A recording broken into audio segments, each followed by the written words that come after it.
It's another powerful transmission against tyranny tonight. It's going to be a marathon transmission. It is Tuesday, the 15th day of November, 2011. Gerald Celente has had his bank account robbed, along with tens of thousands of other Americans. The banksters are now seizing people's private bank accounts to give it as bailout to the mega banks. And it's hardly even showing up in the news. It's admitted as a minor footnote. In the final segment, Gerald Celente tonight.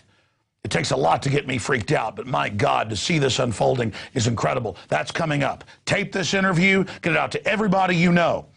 And then in studio, before Gerald joins us, Conrad Buffard, who's one of the top beekeepers in the country, highly respected from right here in Central Texas, is going to be in studio about massive total colony collapse around the world with honeybees, the main populators. The main pollinators, the groups that are allowing plants to repopulate, to engage in reproduction. We're talking about 60 to 80% loss in farm yields if the honeybees die. That's coming up. This is teleprompter-free news. This is the real deal, and it's happening because of your support as PrisonPlanet.tv subscribers. It's your support that allows the millions of people on the web that watch this information able to see it. We appreciate you. But after I cover the top stories, we're going to get to the most important story of the evening, and that's geoengineering chemtrailing. Now, I got a burr under my saddle last week to start doing reports on this. I've been covering it for years, but instead of just producing a big documentary about it, to go ahead and start presenting it in reports here. The problem is, when I tasked Aaron with this over the weekend, he has spent probably 30, 40 hours putting this together. He had hour after hour just of a few seconds of each document. So we're going to show you, again, more than's been ever shown before by anybody investigating this in one place, but still only a tiny shard of the overall system of the globalists playing God, but a key part of the New World Order coming up. First off, let's get into the news quickly. The Department of Justice is now going before Congress, and they want the regulations changed where when you sign on to any website, YouTube, you name it, if you don't follow their terms of service, it becomes racketeering, organized crime, and you disappear off to prison. This while Congress is publicly involved in insider trading and every crime known to man.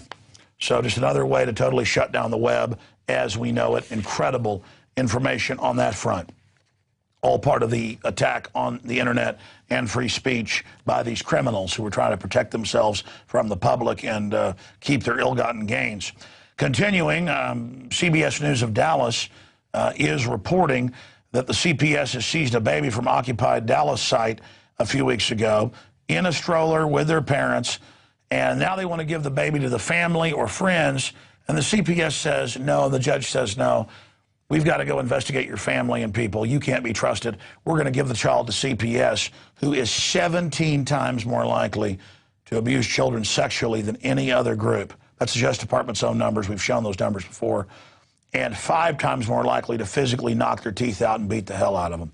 So, again, these are the absolute pedophile criminals. They make Sandusky look like a choir boy under Sandusky's control. Just amazing information, and judges are now grabbing children in divorce cases. You go and argue in a divorce case when you're fighting. They just go ahead and take your kids. So fathers and mothers, beware.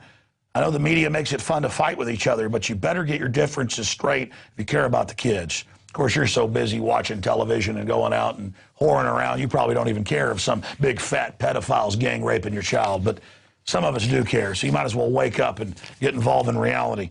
Continuing here, NYPD raiders, they're raiders, which means pirates, roused Occupy Wall Street rabble, meaning criminal scum in the Oxford Dictionary. Whether you agree with Occupy Wall Street or not, it's a diverse group. They beat them over the head with billy clubs, you name it. Luke Radowski was down there. It's happening all over the country, showing it's all concerted. When Obama couldn't co-opt this, he said, get those people off the street. The police said, thank you very much. We're ready. And they went in and just absolutely waylaid them. And the media's like, yeah, attack Americans trying to exercise their First Amendment. We love Tiananmen Square. By the way, bakers, take our bank accounts and gang rape us too. And the system says, you bet we're going to hurt you too. And they're like, thank you. And so it's delivered onto you. The curse of America has now begun. The depression is now beginning. You want it? You're going to get it. Let's continue here with the news. Company using aborted fetal cells in flavors. That's right. Now PepsiCo owns a company that is working on fetal cells and I guess aborted fetus parts for delicious flavoring. And, of course, I know they use it in many of the vaccines, so why not? Humans are just a product now. It's so liberal and trendy, kind of like putting al-Qaeda in control of Libya and murdering all the black people. It's trendy. It's peace. We're liberal. Continuing, counsel accused of staggering invasion of privacy as it plans to record every conversation that takes place in taxi cabs.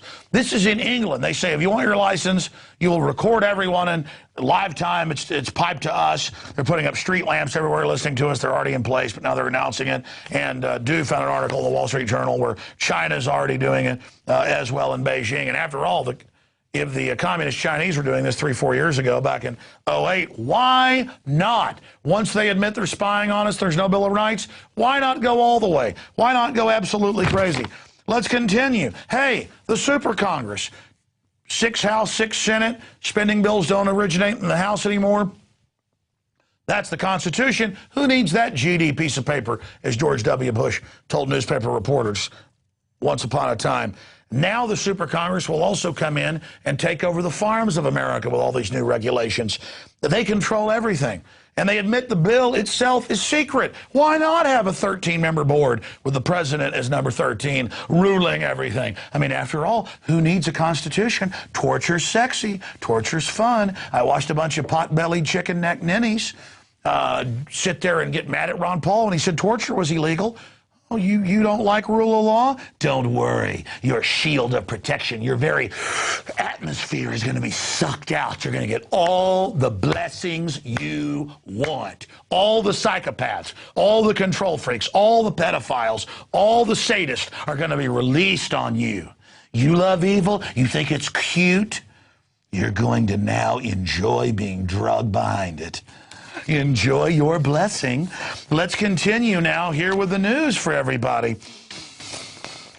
I have a lengthy breakdown here that we're going to be going over. That is the InfoWars nightly news for now.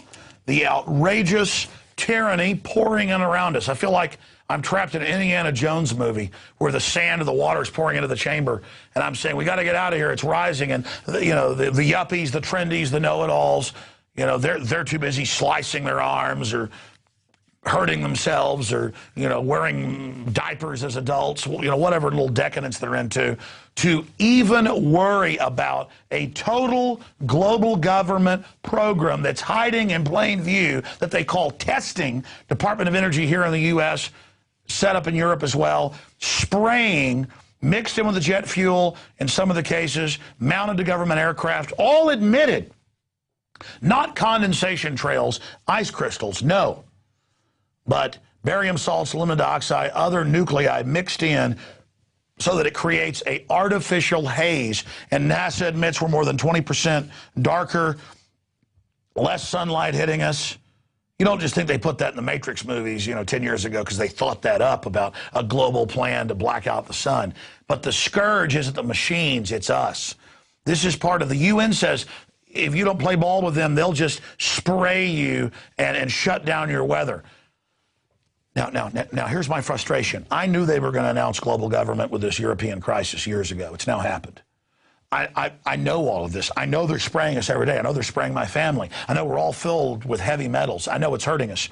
And Aaron Dykes, I asked him last Friday, I said, get together our research for Dark Skies, the documentary. We may make it someday, but we're just going to go ahead and start releasing the information and reports. This is just a small part of it right here. Government documents, hour after hour of them on video. Okay? And then I just said, look, He was literally out there 20 minutes ago before we went live. I said, get in here. We got to present what you've got. All these video clips, all this documentation, it's so frustrating. Will the yuppies even watch? Will they even care? Because you get into how they denied this stuff existed, but the people that broke down what they were doing accurately named the chemicals that were being used. But the question is, how long has it been happening? Why is it happening? What's the end game? I'll tell you the end game here at the first, then we'll go to Aaron.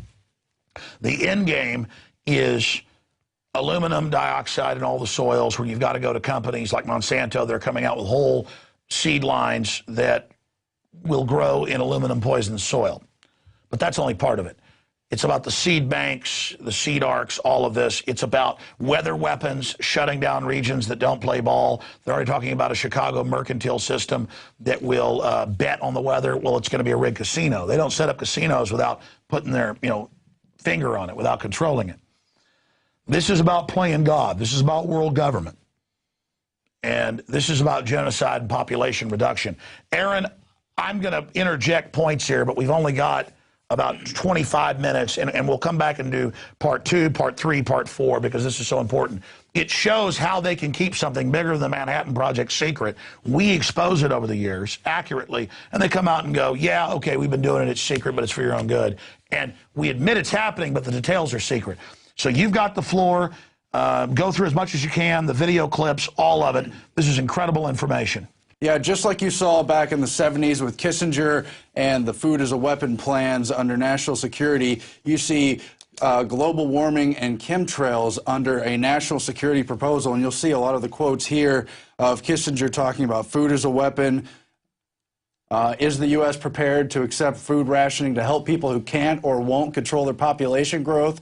They're talking about withholding food aid. Would food be considered an instrument of national power? You've heard the Club of Rome talking about how mankind itself is the enemy when it comes to environmental concerns like global warming and the rest of it. The real enemy is mankind. That is from the 1990s with the Club of Rome group. And then coming up at that was the head of the CFR, too. He's also Club of Rome. That was Haas saying that. Oh, these groups all interlock, Alex. And you see here where the Air Force wants to, quote, own the weather by 2025 and more, to use it against the enemy and to help their own forces. And it goes on to, it's not cued properly, but Secretary of Defense William Cohen admitting that weather weapons exist, that they can create hurricanes, earthquakes, and the rest of it. So this stuff is admitted, but it is hidden behind a national security pretext, Alex. Is that the right document? Well, you've got weather as a force multiplier, owning the weather 2025, and after that is the quote about William Cohen and how they are able to use weather weapons. Well, take your time. I know I said we're in a hurry, but take your time as we get to these. Global warming has been called a security threat because it's going to disrupt all these places where there could be droughts or food shortages, and you can guess who's going to be there to create the solution. Here you've got William Cohen saying others are engaging in a type of eco-terrorism where they can alter the climate, set off earthquakes, volcanoes remotely through the use of electromagnetic waves. It's real. That's the reason we have to intensify our efforts. He said that in 1997 when he was Secretary of Defense. That was Army times, yeah. And the point is, all these military researchers, all these national security people are able to manipulate the weather. They're spraying God knows what up there. We know what some of it is. A lot of it's aluminum and sulfur dioxide and the rest of it. But they've created this rationale that it's going to solve global warming. Now let's go. That's just their cover. They always denied it until 3 years ago. Now they go, we were doing it, but it's secret. It's to save the earth. We're peaceniks. We're Peace Prize winners. Yeah. And they admit one of the leading researchers of this whole geoengineering thing is David Keith, and he's got a paper explaining how the cloud seeding for the U.S. and for the Soviet Union goes back to the 20s. And we have clips, I know, from Ben Livingston, if we want to play some of that. Ready to go? Yeah, this is Ben Livingston, who was the father of weather weapons. And I saw in a little blurb in an article when they declassified that in the mid-'60s they'd certified Stanford, and he'd done it as a meteorologist. This is a guy in like World War II flying into typhoons. I mean, he's a real trailblazer. It was like almost, I think it was 90 when I interviewed him. I think he's still alive, but yeah, this was like 6 years ago. And, you know, the point with Livingston was they could control, steer, create hurricanes in the 60s. So it just shows how far this stuff's come. Let's go ahead and go to that clip. My name is Ben Livingston. I'm the first person to ever see the cloud with the intention to cause it to do military damage. I know I can say that, and I did it several times before the next person did it. We were doing quite a lot of testing work out over the test range at China Lake, California, where we dropped cloud seeding flares or silver iodide generators into clouds, or just where we wanted to see what the reaction was. And it was there when I learned for sure that you could really change a cloud by the amount of silver iodide you put in and where you put it. These are cloud seeding dispensing units on the side of C-130s. As you can see, that these units held 52. These dispensers held 52 units. We were the first ones to fly into hurricanes for the purpose of modifying them, if you will. That was Project Storm Fury. I began to be extremely confident that we could do whatever about what we wanted to with a hurricane. The Project Storm Fury had been going on since 1961, and they had already done, or had done, 2 experiments, one in 61 and 63. Well, by 1964, when I was there in 1964, I wrote the plan and started to have a track and a mission for every flight that was on the hurricane cloud seeding experiments. So we had documentation for everything. Operations at Project Storm Fury are very positive. His report said that we claim they should consider now. Okay, that's just a short excerpt from an interview I did 6 years ago with Ben Livingston, the father of weather weapons. We're just demonstrating this exists, the cloud seeding, how they do it, moving right along, back to Aaron Dykes, because this is all going on, and you're supposed to just worry about football all day or what Lindsay Lohan's doing. I'm sorry, because what they admit they're spraying is brain damaging the population as neurological disorders go off the charts, as the honeybees die, you name it. Aaron Dykes, continue with your report while we show some footage of videos we were sent from around the world of the geoengineering program. But Alex, you said this is brain damage. I guess remember, this is all for global warming. It's for our own good. And so you've got all these seemingly wacky proposals to shoot air balloons that spray stuff in the atmosphere, to have little ships that float on the ocean and spray stuff in the atmosphere, to put a hose up into the atmosphere, to have solar reflective things and orbiting the Earth in outer space. They're just setting the precedent that they control weather. Yeah, and you've heard them talk about how they want to control the space for the 21st century fight. This is all part of that. It's cloaked under national security and this global warming excuse. And among their other crazy plans is this Albedo's plan to inject particles into the atmosphere and the stratosphere to reflect the radiation. Now, that alone will cause a disruption with the radiation forcing, which will change the weather perhaps in unpredictable ways. They know that, but they're still pursuing it because it's their best cover story. Only one part. They've got the magnetic field generators, they now admit, in China, Dubai, other places, that are just copies of HAARP that are energizing the atmosphere. But naturally, people have seen the stuff sprayed into the sky, asked questions about it, and as they're proving correctly, want to know more. Well, it all falls under this Albedo's plan. I know we have all these clips here about global dimming and about how shooting sulfur into the atmosphere is going to help that process, and it goes on from there. But isn't it more trendy just to be into acting cool? I mean, why should we even worry about this? Oh, here's some more articles. Yeah, the solar shield. Now that we've exposed this, oh, we are doing it. We're saving you. We've just been testing it. Yeah, and they're doing it. And here you see Bill Gates. He not only wants to steer hurricanes, but he's funding the plan to shoot stuff into the atmosphere. Yeah, none of us have property rights. None of us don't have a right to not breathe this, because the little control freak chicken neck eugenicist who daddy runs Planned Parenthood says we're going to breathe it. So you see again and again academic papers about modifying clouds, creating artificial clouds. You can read them for yourself. You've got preventing global warming by increasing cloud albedo. This is just a few selections because, as you saw, there's literally hundreds of documents.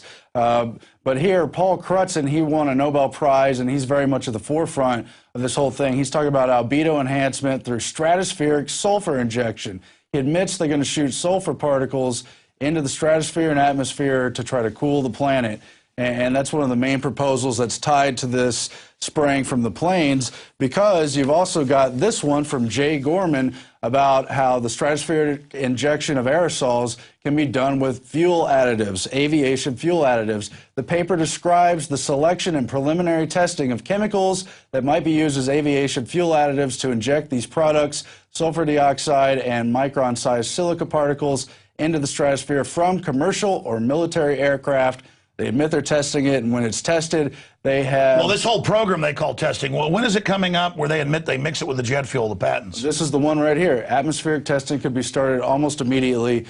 Separately, there's other patents where they kind of sketch out ways that they can mix powder and create contrails, such as this one. Here, guys, let's hit pause on that. Incredible job, Aaron. You've really overdone it as usual. You're calling this just the tip of the iceberg. This is quite an iceberg. Yeah, here's some of the patents on the jet engine and how it disperses the sulfur dioxide, the aluminum dioxide, so you can enjoy the massive increases in neurological disorders now plaguing everyone. And this is an InfoWars article from just about a year ago, back last December. And then it lists all the patents, 1619183204585. I mean, folks, don't. I think there's literally a couple hundred patents. Yeah, I mean, don't. Listen, spend your time. I know TV said it was a conspiracy theory. Why don't you go to the U.S. Government Patent Office? I mean, really, learn. But then people are going to nickel and dime that this wasn't the one they chose to go with. The point is, they have massive amounts of researchers. The point is, they admit they're testing it. When we learned the name of the passive aerosol program, we found out it's huge. It's going on. All I know is 15, 16 years ago, trails didn't sit there all day. They admit our Earth's dimming from this. Let's continue. Hurry. There's so much more. Well, there is a whole lot more. We have right now a clip from John P. Holdren, the Obama White House advisor, and then from Paul Crutzen, the guy who won a Nobel Prize for helping to push this We're going to get to that in a minute, but have we covered this global dimming plan yet? Yeah, we just played most of it. Okay, let's play Holdren and the loving Nobel Prize winner. This is the current White House science czar. They come up with this in the early 90s. They implement it right away with your tax money. A bunch of control freaks playing God. Here it is. We have to keep geoengineering on the table. We have to look at it very carefully because we might get desperate enough to want to use it. The danger, of course, with geoengineering is the one I was referring to a moment ago. We don't understand the system well enough to predict its responses in detail. In the first place, we have to reduce the emissions of carbon dioxide in the atmosphere. And what can we do then? If that is the case, then maybe we are forced to do something in the stratosphere, and that is to deposit sulfur in the stratosphere. Sulfate-containing particles in the atmosphere reflect solar radiation that will cool the Earth. And artificially, we can think of bringing sulfur in the stratosphere at altitude 25 kilometers, where they then would lead to sulfate particle formation and cooling of the Earth. Incredible, Aaron. They bring up this made-up crap about global warming or any climate change is unusual, and it's really just their excuse when you get deeper in the documents for weather warfare against the third world. But just like Obama's the peace president waging war, it's just a total cover story. Yeah. I mean, for example, they were going to shoot laser particles to blast away the CFCs back in the late 80s and stuff. I mean, take, for example, this out of Porton Down, where somebody wrote asking about the open-air release of zinc cadmium sulfide in the 50s and 60s, and they say, yeah, we're sorry, but the military reserves the right to open-air test really anything they please. Yeah, that's U.S. Code Title 50, Chapter 32, subsection 1520A. Let's show a document cam of this. Here's over in England, and they go, yeah, we spray deadly stuff on you. Yeah, we spray deadly stuff on you. Suck it. Die. We fry little foster kids in microwave ovens. You bet. Now die, sheep. Pay that tax money. We love you. If you don't love us, you're a terrorist.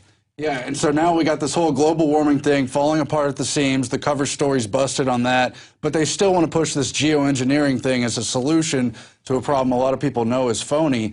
Now, the whole point is they've had hearings in the U.S. and the U.K. on regulating it, and they all call for global solution, and it's all mirrored off of the same proposals that funneled through the Council on Foreign Relations, through various universities. Club of Rome back in the 60s? Yeah, and a handful of scientists like David Keith and Ken Caldera have been steering this through all the different science groups getting hearings, but always just pushing for let them test, do not ban, and let's have global coordination. Let's cue up the clip now where the Holdren plan correlates with the CFR plan. Obama science chief eyes drastic climate steps.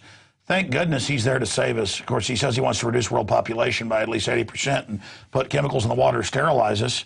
Obama's plan to geoengineer the planet mirrors CFR policy documents. But aren't we lucky we have these guys?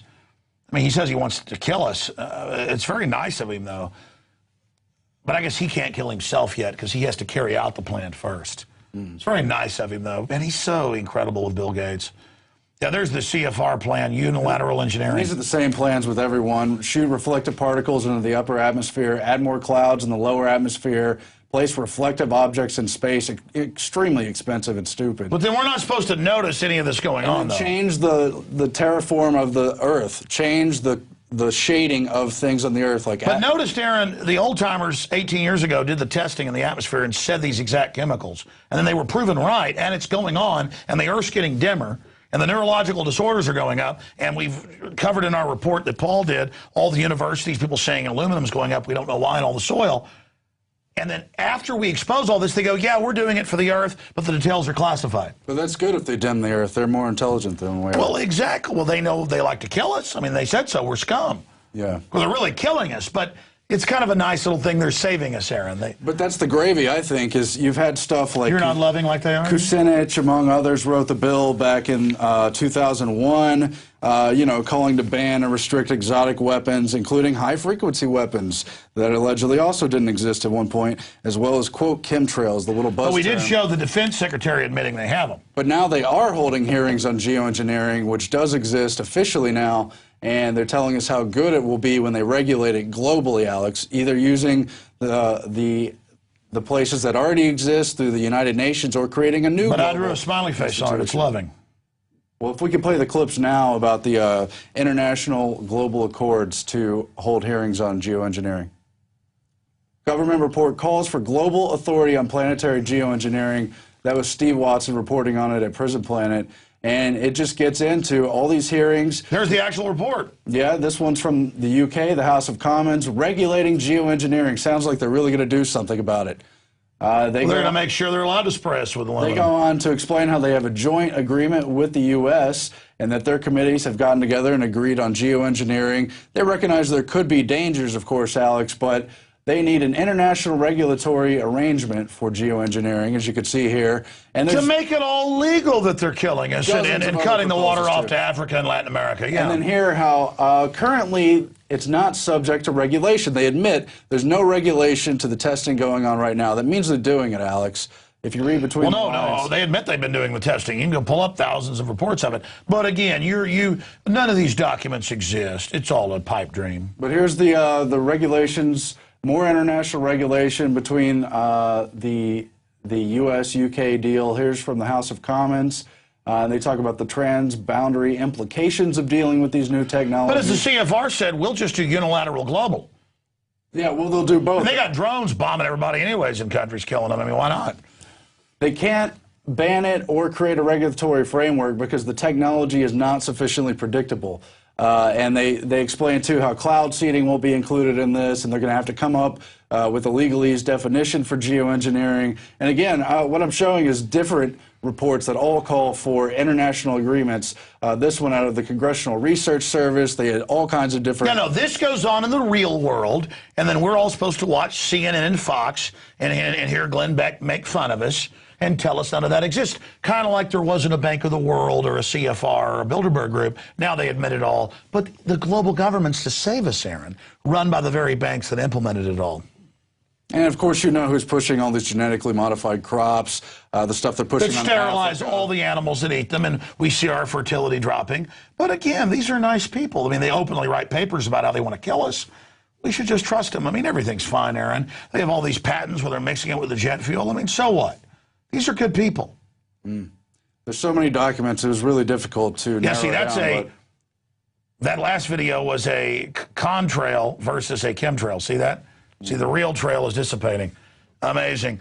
Aaron, we're almost out of time. We'll do a part 2 on this. This is incredible. Run through the rest of it. Well, that's all I have for today, really, but you can see where they admit the Earth is getting more dim by a significant amount. What do you have in here's this the little chemtrails. box? Just hundreds of other proposals, academic papers, a few more patents. But it doesn't exist? A few more government hearings. I mean, if you even question them geoengineering and say, gee, 18 years ago the trails didn't stay in the air, now they do, and gee, scientists went up in their own planes and tested it, it's aluminum dioxide, barium salts, and jeepers creepers, the government admits they're doing tests with these very things 18 years later. But we're not good because we were proven right, we're bad. Bad man. It's about getting global approval to live your life, and that includes... Well, I'm just thankful to all these chicken neck control freak eugenicists spraying my family with poison. Thank you, Ted Turner. Thank you, Bill Gates. Thank you, chicken neck Holdren. Thank you, Dr. Eric Pianka. All of you eugenicists, thank you for all your evil and your control freak. I mean, you just see human life, and it's the ultimate control freak thing. You just got to screw it all up. Thank you for all you've done. I suggest you line up first to get rid of yourselves. Oh, but you won't. You have to be guardians of the mass murder. Aaron, in conclusion, this is about toxifying the soils and coming out with GMO crops that can only live in it. That's all admitted. It's about having derivatives that bet on the weather and then they actually rig it and control it. Control casino. But it's mainly, as the memorandums you showed at the start, it's about population reduction. And they've said if you don't pay your IMF World Bank dues, even if you don't owe it, we're just going to shut your water off. And our public's going to watch football games and praise torture. We'll just say you're Al-Qaeda when millions of you starve to death. You understand? Pay us, we own you. And now they're taking the bank accounts of the American people. That is coming up with Gerald Celente. And I guess in a way, we're actually the bad people. 60 seconds, final summary. Yeah, you remember the Simpsons episode where Mr. Burns blocks out the sun so he could sell electricity. It may not be the exact same thing going on here, but it's similar. They want to control all the important elements of the atmosphere, of our environment, of our lives, of our right to reproduce. Yeah, they want to kill us or make us pay to live, basically. But we're lucky we have them. Aaron, take us to break. Celente's coming up. The beekeeper's coming up. Look, there's a lot more. We're going to Another extremist who's sad the bees are all dying. I mean, another part. It'll be good when the bees all die. The bankers know best. Yeah. Why not spray the little bees with aluminum? And because they figured out a few things with DNA, it makes sense to modify our food and grow it in labs. Well, see, that's the plan. After they kill everything, then they come back and re-engineer life with a patent. And that's what even Monsanto said about 12 years ago. That's what I mean, yeah. Well, what's wrong with that? These are loving people. Hey, you wonder why your 25-year-old wife's dying of breast cancer? You wonder why your 3-year-old's getting the Parkinson's type disease? You wonder why cancer's up 3,000% and diabetes? Because these people are murdering us and they like it. And they think you're obsessed with football and your pedophile football leaders and the rest of them. And they think you're too weak to wake up and realize these psychos are attacking you. You know, people always think that tyrants are going to look like the last bunch. They're not going to look like Fidel Castro or Adolf Hitler or Joseph Stalin. They're going to look like John P. Holdren and David Rockefeller. You can either wake up to these tyrants and recognize them now, or they're going to win. I tried my best. Just an average Texan fighting hard. Incredible job to the crew, incredible dedication, and great job to all of you out there who support us. We couldn't do this without you. Get this video from InfoWars Nightly News at prisonplanet.tv and get it out to everybody. They're openly moving to start shutting down the web, as we covered earlier. This transmission must get out. If you're listening to us, you are the resistance. It's now up to you. I hand you the baton. You catch it. It's up to you. I can't do it without you. We're in this together. If you believe in this information and want to support its viral spread, go to the InfoWars store at InfoWars.com. We've got the new G.I. Joe InfoWars T-shirts. We've got the incredible Pro Pure gravity-fed filters available at InfoWars.com in the store. We've got a new DVD, Scientists Under Attack, the Don't Tread on Me flag. We've got all sorts of different bumper stickers to help spread the rebellion virally. It's all there, wristbands, citizen rule books in every order. Order online at InfoWars.com today. The water filters, the canteens, it's all there, InfoWars.com.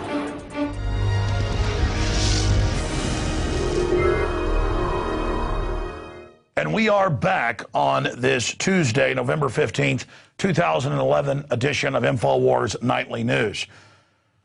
We just broke down how our environment is being assaulted in what is admitted to be a global secret program of geoengineering.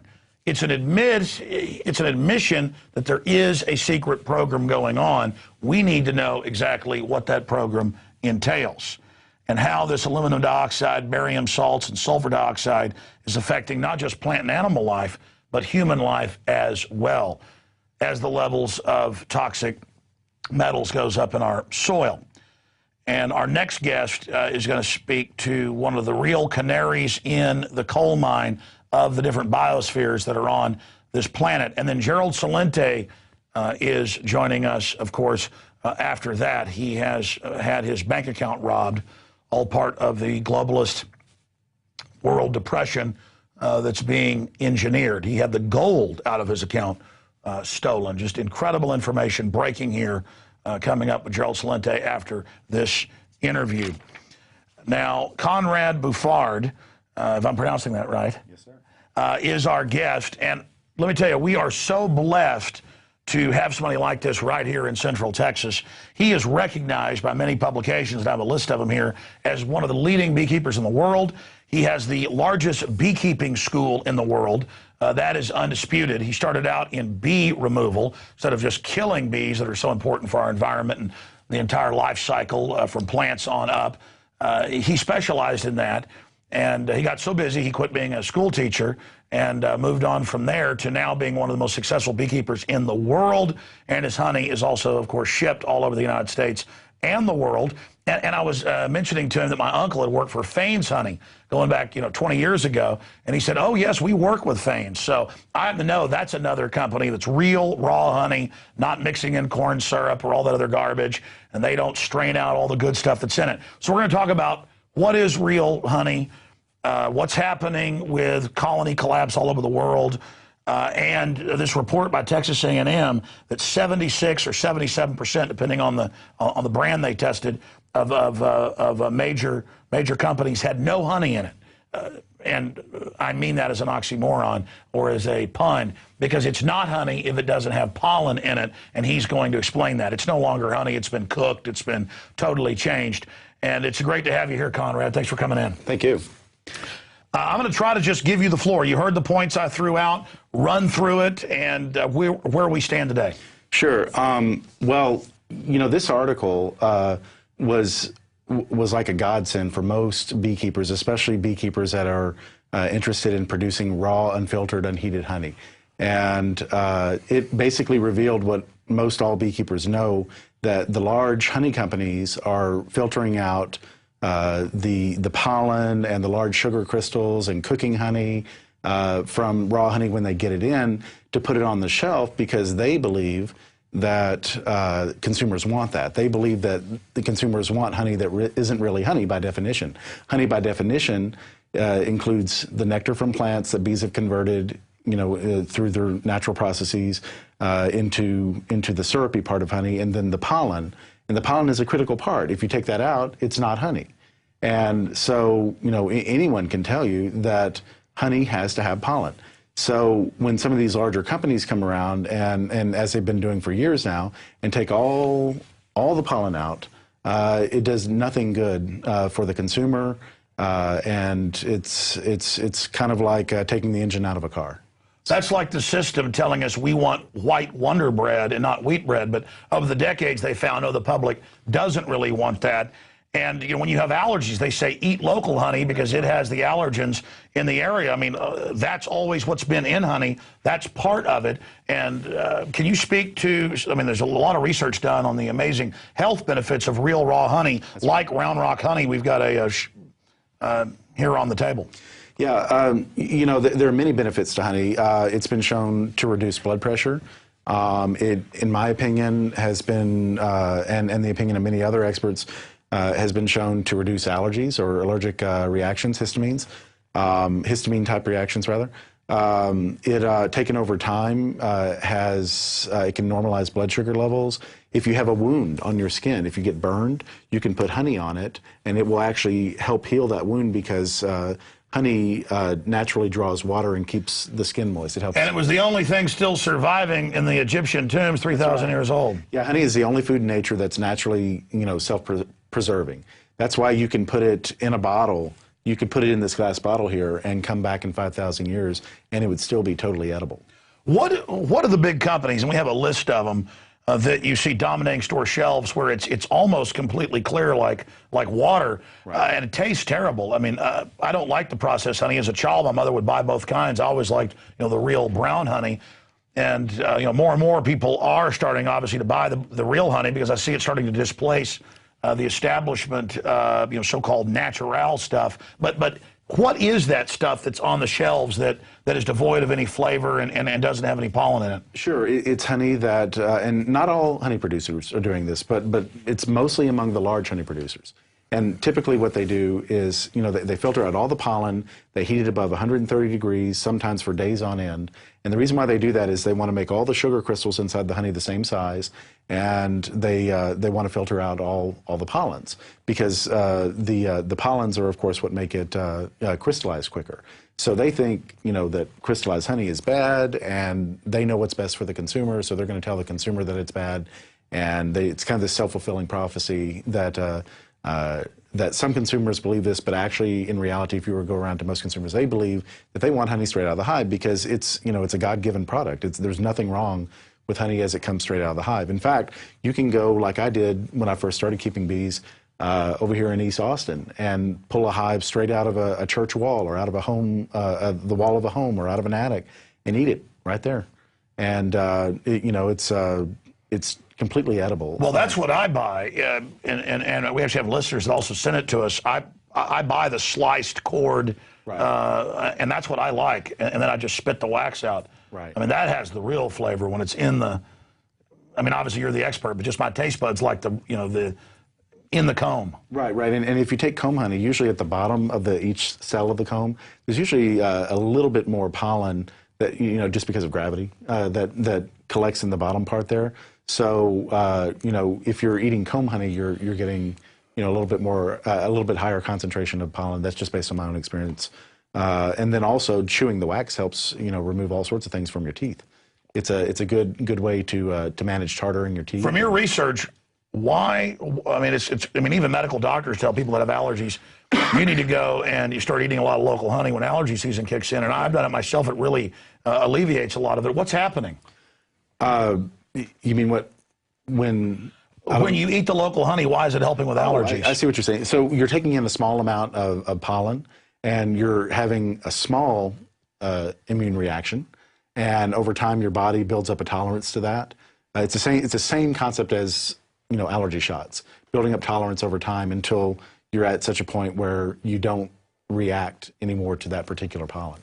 Now, I want to get into the fact that you have the largest beekeeping school in the world. That's great that you're bringing real, true agriculture back to society. Right. And I'm also interested in what I've read about tax incentives where people can, even on small pieces of property, knock their property taxes down to almost nothing if they beekeep. I was reading where Bon Jovi has like some $10 million piece of property, but he pays $100 a year. I'm very interested in that because I think we live out in the country. My wife's like, let's get the ag exemption with some donkeys. And I'm like, no, let's do bees. But before we get into that business angle of avoiding the big, wicked tax man who wants to squeeze us to pay it to offshore bankers, what about the crisis bees are going through? There's all these different reports that it's the pesticides, the BT corn, the cell towers, the chemtrails. I'm sure it's a cocktail of things, but from your deep research, because you are respected around the world by folks for being one of the biggest beekeepers out there, what's your gut dead reckoning that's causing this, and how big is the crisis? I've seen numbers in some areas of 80% of the bees gone. Right, and I think that that's true. I don't. I think that I couldn't put a number on it, but I can say that I don't know a single beekeeper who is doing pollination, like cross-continent pollination, who hasn't lost more than half of his hives. And I saw that as the average. Some areas around 80, they were saying. Right. And areas like upstate New York, some parts of Southern California, and this is just talking to people I know in those areas, they've lost everything. I mean, forget 80, 90%. They've lost 100%. They lost every single hive. Wow. And I don't know the man, but I heard from another person who knows a gentleman in Florida who took his hives to Montana. And when he got there, the bees were alive. They came back, I think it was 7-10 days later, and literally every hive, there wasn't a bee around anywhere. I mean, they were just gone. And so what that tells me, and also based on just my gut feeling, is that it is exposure to pesticides, and it's a new class of pesticides. There's been a lot of research on neonicotinoids and other types of pesticides like that. Of course, that may not be 100% of the reason. There may be other things like travel fatigue with, the cross-country pollination and stuff like that. But it wasn't, things didn't get really bad until these other chemicals started being introduced, the neonicotinoid brands. And go ahead. No, I mean, break down what that particular is, because the studies I saw even going back 5 years ago in Germany and other places were that where Bt crops are grown. For those that don't know, that's a pharmacological crop, right. Where the corn and other crops grows on average about 1,000 times higher level of a natural pesticide that's fungus-based, and whereas insects eat it, they die. And so, yeah, and then you pass it on to humans, and there's all the connections to organ failure and things in mammal species that are mainline science, and that's been connected as part of the cocktail. Is that the same type of pesticide or something different? Well, I don't know enough about pesticides from a chemical point of view to know if that is exactly it. Well, these are pharmacological crops where it's, I mean, as you know, in the crop itself. Oh, I see, where the seed is coated. Yes. The chemical, yeah, absolutely. Yeah, I would agree with that, because, in case in point, cotton. Okay, you take a cotton seed, you coat it, as most commercial cotton seeds are these days, with, a certain chemical, whatever that chemical may be, and you plant it in the ground, it comes up, bees are attracted to cotton. So they're going to go there, and they're going to pick up that, plus they're going to pick up pesticides that have been sprayed over. So it's kind of like a coming up from the bottom, coming down from the top. The bees get hit both ways, and they survive just long enough to bring that pollen back to the hive, and you end up with some cotton honey that's laced with all these other pesticides. There are very few people within the government that I trust to do a really good job, but one of them is a scientist named Dr. Jonathan Barber at the USDA Honey Lab, and I believe he's in North Carolina. And he did a screen on our honey. He's actually done several screens on our honey for pesticides, and it was an exhaustive one. Like, they tested for several hundred pesticides, and they tested down to not parts per million, but parts per billion. And with ours, they found nothing below 7 parts per billion. And that was just remarkable. He said to me, we get honeys in here almost every day that are, so laced with pesticides, it's like, it's unbelievable that people would even be allowed to eat this stuff. And he didn't name names, but the assumption is that it's, some of these larger national brands. And so I don't know if that's true or not, but, he's a scientist for the USDA. He's not going to come out and say which ones are which, but if you were to go one step further with this report by Andrew Schneider, of Food Safety News, and, take these honeys that have been shown to not have any pollen and then also test them for pesticides, it would get very expensive, but I think it would also be very revealing. And by the way, I was talking to Mike Adams, and you'd also brought this up. You were the one that recommended to Andrew Schneider, this reporter, I think you said a year ago, to go test these big brand name honeys and see if they were devoid of pollen, and he actually went and did it. So now you're saying, now go test for pesticides. Yeah, I would love to see him do that. I mean, I don't have the money to do that. Because you've had your honey tested, and you were saying, he was saying it was one of the lowest you'd ever seen. It wasn't Andrew Schneider. It was the USDA scientist, yeah. It's Jonathan Barber. Can I see it? Yeah, absolutely. So that's amazing. Now again, this is Round Rock honey. I've never bought this. I thought it looked great. I always bought Fane's because my uncle worked there for a decade, and he said, no, this is real honey. Right. And this is, very, very low pesticide type honey, kind of wild honey being picked up. Right. And I said, is Fane's good? And you said, oh, yeah, Yeah, Fane's is good. And I think also the other side of this is that while this is showing several honeys that you don't want to buy because they've had all the honey filtered, or I'm sorry, all the pollens filtered out, there are many, many brands, mainly from smaller producers that people can buy that are very good. One of those is Fane's, one is ours, one is, well, I'd have to think some more about some of the others, but they're, all over the country. If you know the beekeeper, and if you're able to go out and see their hives and all of that, then, I would buy a honey from a beekeeper in your area. Do I get to keep this? You can keep that, as long as you got to share some with these other guys over here. Oh my gosh, you guys! I'm like Winnie the Pooh. Taste it. Well, I don't want to stick my finger in it. Hey, Hey, guys, will you bring me a spoon? Honey is naturally antibacterial. I know it is. I know it is. They're just, There you go. Anyways, Let me say one thing about Andrew Schneider. Oh, yeah, go I ahead. had a conversation with him 2 years ago, and I talked to him just yesterday by phone and by email. And I said to him, I said, well, do you remember that conversation we had 2 years ago? And he said, well, let me put it this way. Today I got 7,000 emails in response to this. So he's getting, 7 to 10,000 emails a day in response to this article as it's spreading all over the world. And he said, don't take this personally, but I don't remember the conversation, but I don't doubt that we had it. So I said to him, I said, well, I remember it very well because I was very hopeful that you would take it and run with it. Well, that doesn't even matter. The point is that you're doing a great job, and it's very, very exciting. And here you live right here in Austin, Texas, and we just appreciate everybody's work exposing this. It's also coming out that most of the cereal that they claim that is organic isn't, and this stuff is just causing such an amazing problem. I'm gonna try some of this right now. Well, let me tell you something about organic and honey after you taste this, and I'll. Oh man, I love good honey. Here we go. Now it's turned into a food show. This honey right here has a lot of hackberry and tickweed and broomweed and grasses. Winnie the Pooh. Sorry. Yeah, it's pretty good stuff. Let me tell you, I'm not just saying this because you're here, because I'm not a BSer. Better than Fane's. Well, thank you.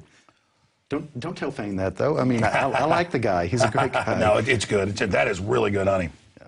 But, some people don't like the real honey. They don't like the raw stuff. Well, if they don't like raw honey, then what do they like? I mean, exactly. What's not to love in honey? So, well, I know there's a lot of other points that after we end this interview that I would have wished I asked and you would have wished that you made. Being kind of a honey master of sorts, what else should we know about what's going on in the world of honey and how it ties into overall agriculture? Because we're seeing government harassment of small farms, ranches, people selling lemonade, people growing gardens in their own yards, people having organic cookouts. Government really seems to be scared of real agriculture. Why is that? That's the $1 million question. It's probably more like a $100 million question. I really don't know why they're scared, but I can tell you from my own personal experience that, we had a question, just a simple question about the presence of a negative test result that we got back from a USDA lab on the West Coast that was recommended to us. The same lab that tests many of these, most of the honeys on the West Coast for the presence of pesticides. They also test foods and things like that. And they reported to us that they came back to us and said that there was a presence of a chemical called carbofuran, which is extremely deadly to bees. It's deadly on contact. So there's no way if bees were in the presence of this chemical that they would be able to bring it back to the hive. And so basically, I wrote them and I said, well, how could there be carbofuran in it?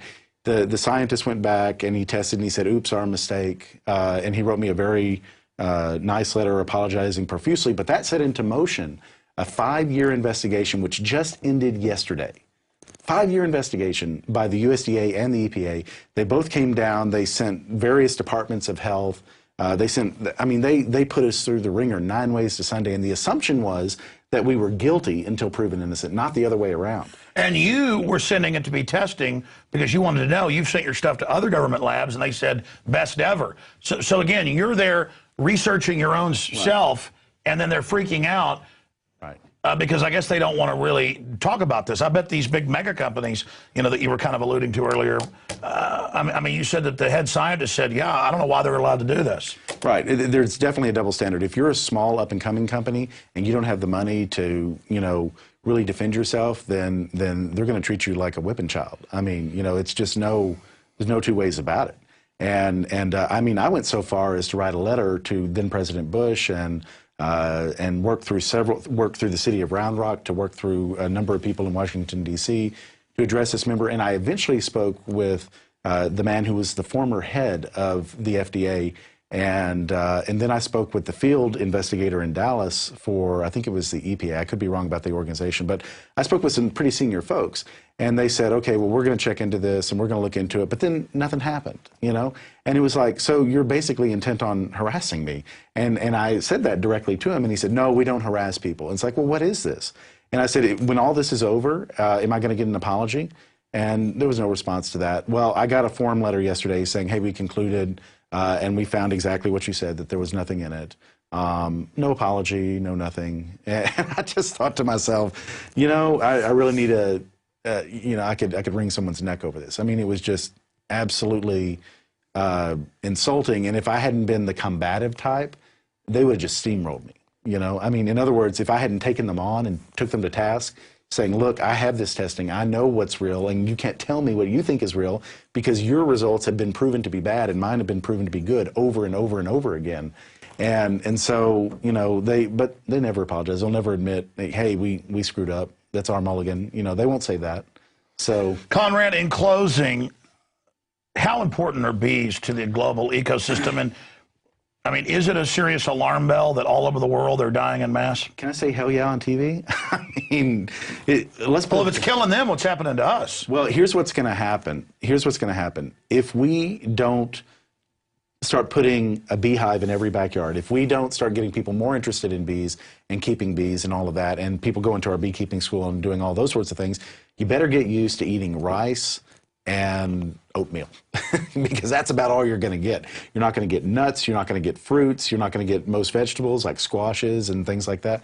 I mean, you know, so the bees, they do the majority. They do, you know, the load, the biggest load of pollination. And so you're not going to see the grocery stores, in the grocery stores. Yields would go way down. I mean, they've estimated like 60% without them. Oh, yeah. Well, it's actually more like 60 to sometimes even 80% of the stuff, depending on the grocery store, depending on, you know, like if you're in a Whole Foods versus a Sam's Club, you know, how much of the produce section do they have? This would, if bees weren't around, you wouldn't have. You just wouldn't flat out, you just wouldn't have blueberries. Is the establishment, not just government, but like the big mega agri, are they even concerned about this? Or? Well, I mean, like I said, I don't exactly have the kind of relationship with the government or with big agri that where we talk around. Sure, but I mean, just from being, you know, from researching, I mean, do they seem to be concerned about colony collapse at all? Or? Well, you know, the government responds to things like colony collapse by starting a program or a study or doing something like that. And you know, we're in a crisis situation. This is not the time to study the issue. Yeah, we know the bees are dying. Right. It's not like Al Gore and global warming. Right, right. I mean, you know, so that's their response. And my personal opinion is that that's a weak response. There has been a resurgence in interest in keeping bees. And just in our beekeeping school, just since April, I ran the numbers yesterday, we have trained 2,460 people to be beekeepers. That's just since April. And there's also tax incentives.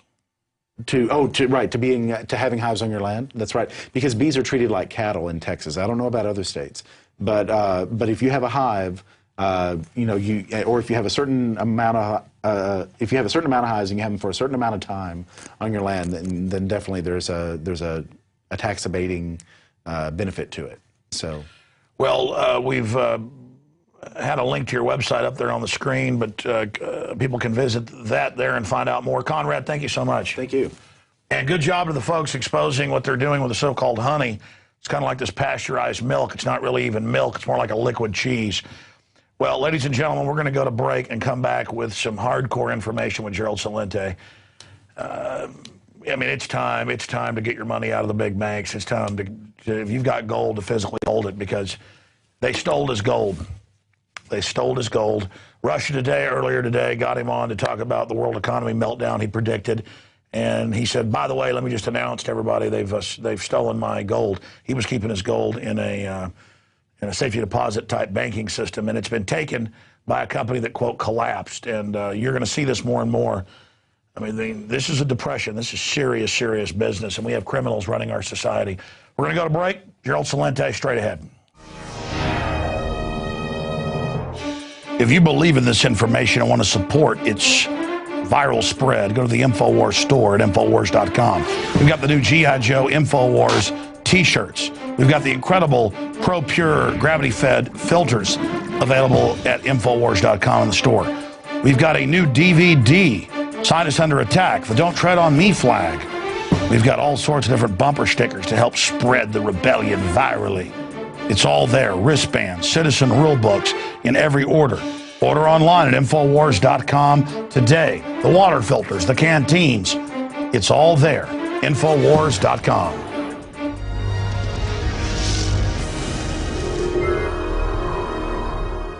My friends, it is the final segment of this November 15th, 2011 edition of InfoWars Nightly News. And I can't think of any news or information that I've ever covered in the last few years that shakes me up as bad as this information I'm about to cover, because it really shows that the foregone conclusion of total collapse that Jim Rogers talked about last night, that Ron Paul's talked about, isn't just coming, it's pretty much arriving. The train is pulling into the station. And that we've seen the pension funds of the troops stolen by the big insurance companies. We've seen tens of trillions paid by American taxpayers to prop up derivatives. We see the euro going down. And now we're seeing more and more runs on banks. Bank of America, I mean, the list goes on and on. It is so scary to know how right we've been. And it's very poignant. A synchronicity, serendipity, I don't know, that Gerald Celente, probably the top trends forecaster in the world, has with precision predicted exactly what's happened. We're in the collapse. The system's still denying it, but everybody knows. That on the same day it came out in Fox News, and we have a graphic of this, MF Global may have been sick for a while, and buried in the article, it says $600 million is still missing from customer accounts. Gerald Celente had gold that he was taking physical delivery of, and they are telling him he's not going to get it, that they've gone into bankruptcy and it's been taken by the trustee, when they know whose physical gold it is.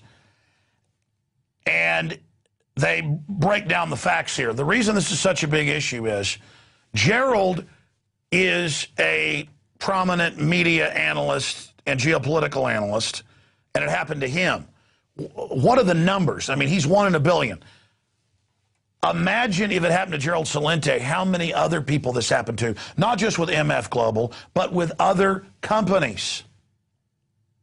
And the fact that they're acting like this is normal, and they're not going to go to jail like Bernie Madoff, and the fact that the big boys, like Congress, are now admitting they're involved in insider trading, giving government contracts to companies their wives and husbands own or that they own stock in, and the fact that they say they're above the law and that they're allowed to, I feel like I'm in the twilight zone. I mean, I know the white shoe boys, the kleptocrats, the prostitutes, all the terms that Gerald has coined or promotes, are criminals. But my God, it's like Jim Rogers said last night. You heard about crony capitalism in Asia. This takes the cake. And Homeland Security is their system to protect their diabolical, premeditated heist. They have engineered this, and they don't care if you know, and they're just getting started. Over $100,000. He's not going to say the full number. It's over 6 figures of gold that's been his for months, trying to take delivery, and they said, you're not getting it. Ladies and gentlemen, this is bombshell. And Fox News is one of the only outlets reporting it, and it's just a minor footnote. Hey, you know what? 600 million's missing, and it turns out they've got all these billions and billions of dollars that they've got in other assets. They're just stealing the actual gold from the depositors. This is too much, ladies and gentlemen. We now turn to Gerald Celente, who just learned very recently, we'll find out exactly when, but he announced it today, that he has literally had his gold out of his account robbed. Bank robbers. And if he complains, maybe a SWAT team will drop by. Folks, no one is safe. No one's accounts are safe. Gerald Celente, I mean, this is off the charts insane. Did I get it right? Correct anything if I was wrong. Yes, you got it essentially right. And I've been saying this a long time. You know that they're going to impose some level of economic martial law. And I thought, of course, it would be in the banks, that they're going to call a bank holiday of some sort and devalue the dollar. But what I did is I had an account, and I've been trading gold, by the way, Alex, since 1978. I've never had a problem. What I do is like airlines and grain companies, you buy futures, and I buy gold futures. Some people speculate with them. I buy futures with the intention of taking delivery. So I had enough money in my account, and I had contracts that were coming due in December, which is next month. Last Monday, I get a telephone call. Again, the company I used to deal with was called Lind Waldock. Bypassed me. I never realized that they got bought out by MF Global. Didn't make any difference. Been dealing with them for years. As I said, I've been around commodities a long time. Nothing of this type of ever happened. So I get a call. I have a margin call. That means I don't have enough money in my account to support my gold positions. I said to the guy, what are you talking about? Yeah, I'm taking delivery at the end of the month. I got a ton of money in my account. Oh, no, you don't, Mr. Salenti. The money has been taken out of your account. I said, who agreed to take what are you talking about? He said, well, Lynn Waldock is owned by MF Global, and they decided, the CME group and another party, that they're going to take the money and put it with a trustee. I said, oh, yeah, you mean the Meyer Lansky group and the Al Capone group decided to take all of my money out of my account and then ask me for a margin call to put in more money into a sinking ship? I said, what, are you out of your mind? I'm sorry, Mr. Salenti, that's all we know. If you don't come up with more money, we're going to close your accounts, your positions. So now, Alex, they have my money, they close my positions, and I can't get any of it. Now, let's put this into perspective. The guy that was running this operation, John Corzine. Hey, where did John Corzine come from? Well, he's originally a Goldman Sachs guy. You know, one of those fine people out there. And then he became governor, senator of New Jersey. That wasn't good enough for him. Gave it to New Jersey really good. I'm going to become governor. So he becomes governor and senator of New Jersey, runs that place into the ground. And by the way, Corzine, if you're listening, you know that car accident you got into a while ago and you almost died? You SOB, you should have died because you ruined a lot of people's lives, stealing their money. You know what he was doing, Alex? Because he's connected with the boys. You know, they give him preferential treatment, trading rights. Oh, the guy that runs the Commodities Future Trading Commission? Gary Gensler. Gary Gensler. Hey, he gave Corzine, I think, $10,000 for his campaign. It's a contribution, capisce? Yeah, it's a bribe and a payoff. Gary Gensler runs the Commodities Future Trading Commission for the United States of America. And they let these guys get away with all these dirty deals as they're pulling them off and bringing everybody down. So now Corzine, he's going to play, according to reports that I read, you go to Las Vegas over there, Alex, and you go put $1 down on the table. And you say to the guy dealing the cards, that's not $1, that's $40. That's right, that's what the house said I could bet. For every $1 down, I could make a $40 bet. That's what he was doing. So now what happens is brilliant Corzine's betting on European bonds. You know what's going on in Europe. The bond market's going berserk. Italy's on the verge of going Greek, with the bonds hitting over 7%. You look at what's going on. He bet on Portuguese, Irish, all the losing bonds, Spain. So now the bet in total, as I read it, it's about $40 billion that this guy's controlling.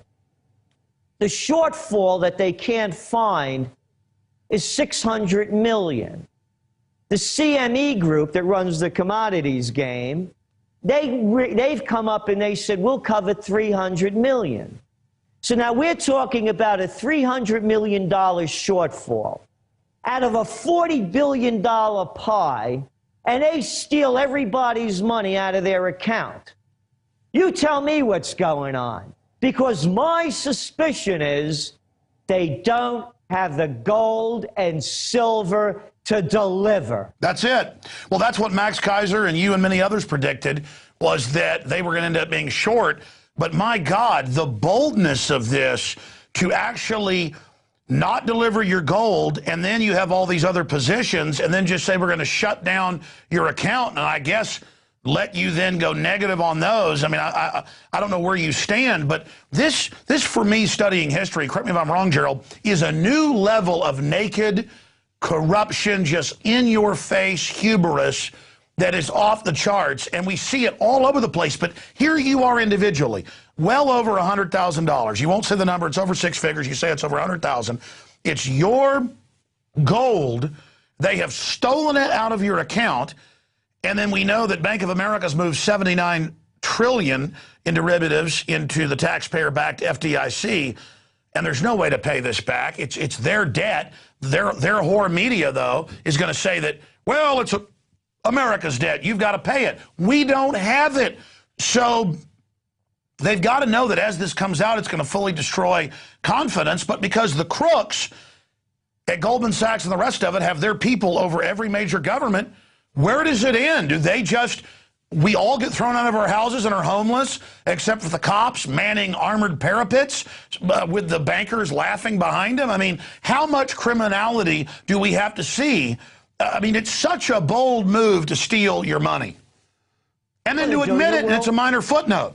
I know, they're doing it worldwide. Look what's going over there, as I said, in Italy. And see, here's the scam that's going on. As the systems keep collapsing, one keeps blaming the other. You saw Obama blaming China for keeping its currency artificially low. China keeping its currency artificially low? How about public enemy number one, Osama bin Bernanke, devaluing the dollar? And that's why I've been buying gold all these years. And by the way, I buy coins, I buy bullion, and I buy for possession, all of it. But I also, because of my retirement account, I have also money in ETFs. And I'm afraid I'm going to lose those too. So now I'm taking those, cashing out of those, and also trying to secure that, because they are going to steal all our money. Gerald, I told my wife last week, and I want to hear what you recommend. We have about 4 months of operating capital to run the 35 employees and contractors, the building, everything. That's not very much for folks that don't know, who aren't in the news business. But some places are actually, you know, upside down. At least we're not that way. And people helped us out. People subscribe in this horrible depression. They support us. But me and my wife were talking. We're like, what do we do with the backup capital for this place and the little bit of capital we've got for our own family? Most of it is in gold and silver here and there, but it's not that much. What do we do with a little bit of cash we use, you know, to be able to pay bills and things? And I told her, I said, we've just got to get it all out. We've got to have the bare minimum, because they're going to take it all while they're stealing it by devaluing it. But again, that was my next question for you. What do you recommend I do? What do you recommend others do? Because this happened to you on 9/11, where they wouldn't let you have your pension fund, or wouldn't let you have your 401k. CDs. I had my money in CDs. Yeah, CDs. So A, what would you do if you were Alex Jones, A, and other businesses? But B, what does this signal that it's getting so bad that A, the media is not even really covering it, just a minor footnote, and B, it even happened to you? I mean, my God, how big do you think this iceberg really is? It's huge. And I'm a very cautious investor. You know, it wasn't like I'm a high-roller speculator. I've been building my positions very slowly with the intention of taking delivery, and they took the money out of my account. I'll tell you where my position is. I wrote about it in the Trends Journal. It's there in black and white. I recommend that people have only operating expenses in their bank. Why do you think you hear all of these stories over the years about people putting their money under their mattress?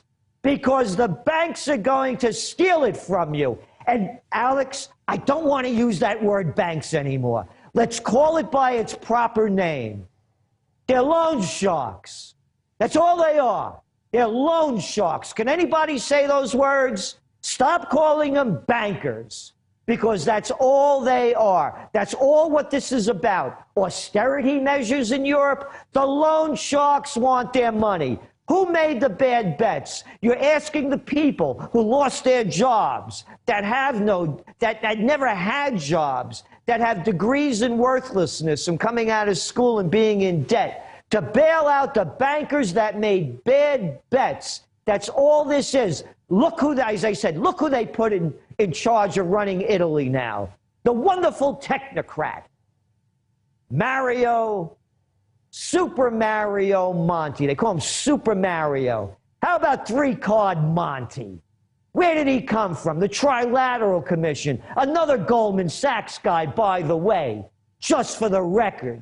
Yeah, how about calling Italy government Sachs? And who's the clown that they just put over there from Greece? Oh, the wonderful Greek democracy. They brought in, quote, a technocrat, and all of the prostitutes, the New York Times, the Financial Times, the Wall Street Journal, what respected men they are. He comes from the European Central Bank. He was the vice president. The banks are taking over. The loan sharks want their money. That's all this is. So what I'm saying, for me, only operating expenses. I have a secure place, not very far away, but far away enough where I put my money and my possessions that no one will find but me. And you got to carry a heater, and you got to be physically trained and ready to blow anybody's brains out in a second that tries to come into my life and break in. You know, I'll make it really clear. I will protect my rights. If my life is threatened, I'll take anybody's life that tries to take mine. Gerald, you hit on something key here. The media always demonizes old-timers. Old-timers were just the generations before us that had already been through this over and over again. They knew how to farm. They weren't going to let any government bureaucrat come around and boss them around. They had guns, and they weren't playing games. And they didn't want any government help in all this bull because they had lived through it. And now we're about to find out those old-timers weren't stupid like the corporate whore prostitutes told us they were. They were smart, and the general public was conned, because it's clear now. How bad is this depression going to get, Gerald? And then I want you to get into what are you planning to do to these creatures over here at this company, MF Global. What are you going to do to these people? Because they're so arrogant now. They've obviously been, like we learned 11 years ago, Prudential and others were told. This is Bloomberg even reported this last year. Nobody got in trouble. For those that didn't see it, the major insurance companies got together with the Department of Defense and said, we're going to trick people with a form we send them telling them, get your husband's death benefits if he died from World War II, Korea, Vietnam, Gulf War I. We're going to get that money. We want those trillions. And the U.S. government said, yeah, thank you. We're going to help you steal that money. And then they steal the death benefits. I mean, Bank of America's on record taking houses, forget not having the deed that they never even owned part of. I mean, people, when Gerald says it, he's not just saying it. These are actual above-the-law criminals with the entire Department of Defense backing them, and brainwashed police who have been hired in the psychological evaluations because they're mentally ill bullies. Not all of them, but that's who they're trying to recruit. I mean, folks, it's like Jim Rogers said. He said yesterday, get out of the U.S., but where are you going to run? It's Nazi Germany, it's Soviet Russia, but it's America style. Gerald, I know I'm ranting, but where do you see things going, and how do we fight back? Obviously, we pull our money out. I've got to get behind this now 100%. I mean, this is out of control.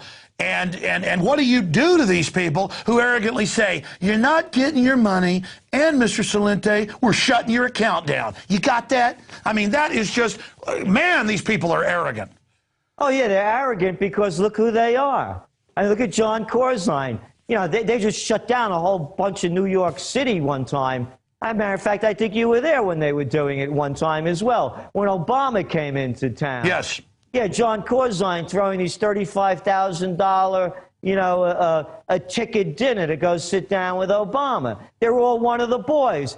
Anybody that breaks the rules a little bit, The goons come in, put you in handcuffs, throw you in jail. Corzine walks. $600 million they can't find. He's fine at home. How come he's not in jail until they sort this out, like they would do to you and me? Because he's one of the White Shoe Boys, a member of the Goldman Sachs gang. I want to make this really clear, Alex. I'm going to say it over and over and over again.